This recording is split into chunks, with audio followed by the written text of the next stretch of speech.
and welcome to my review. Hello, and welcome to my review for Uncharted 3 on the PlayStation 3. I was a big fan of. Oh, by the way, I'm using my Mac to record this. It's the first time I've ever done that. I don't know if I'll edit it much or anything. I don't know what the quality's gonna be like, and I don't know how long I've got to record, so I'll get on. Basically, I love the first two Uncharted games. The second one especially. They have this almost unmatched market in the games industry of unparalleled action sequences and characters, and that's the main attraction with Uncharted as a series is its action set pieces and the character interaction and the voice acting, the animations, and the general story. You get the feeling, especially for me personally, that unlike any other game, that these characters actually exist and they know each other and they've known each other for years. With other games, they try and fake that kind of camaraderie, but it never comes across as well as it does in the Uncharted series. And that's one of the reasons why I think it's such a superb game, and probably one of the major reasons it's a superb game. Uncharted 3 specifically, I preferred the story in Uncharted 3 more than I did in Uncharted 2, as great as Uncharted 2 was. And that's not just, oh, it's the recent one out, so it's kind of hype kind of thing, because there's things I don't like about Uncharted 3, which I'll get to, but story-wise, I much preferred it. Definitely. I thought there was a richer level of variations in maps and levels, and areas and stuff and locations. There's less of the jungle, and there's more. You know, 1 minute you can be on a boat swimming for your life, and then actually the very next mission you're on a desert, and it's like, you know, you want water. So it's really interesting how they juxtapose those two maps. You had Drake nearly drowning in a boat, and then you go, you know, surrounded by water, and then the next mission he would want nothing more than water. And it's really, really clever the way they did that. And the desert sequence itself is, personally, I think, a thing of beauty in video games.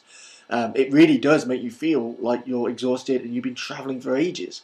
You feel desperate, and at the end of your tether, it's very well done. Also, I quite like the bad guys. I thought the bad guys were really good in the game. What I don't like, okay, let's see what I don't like. Mainly, it's combat based.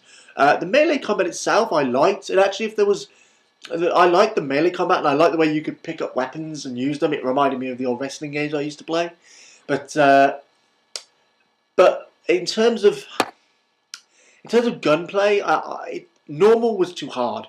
I consider myself quite an experienced gamer, quite a long time gamer, and you know, I feel that I can handle quite a lot of situations in games.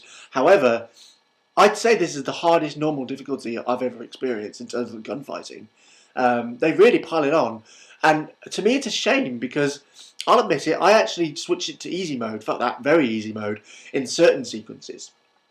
Not because I didn't think I could do it eventually, but I didn't want to have to sit through getting killed loads and loads and loads, because it started to make me resent the game, and it started to make me resent the fact, you know, that I was dying and I wanted to carry on with the story. To me, Uncharted isn't about the gunplay. In fact, that's where the least moments of character development and story development happens, is when suddenly you're fighting, and sometimes it does feel like a different game.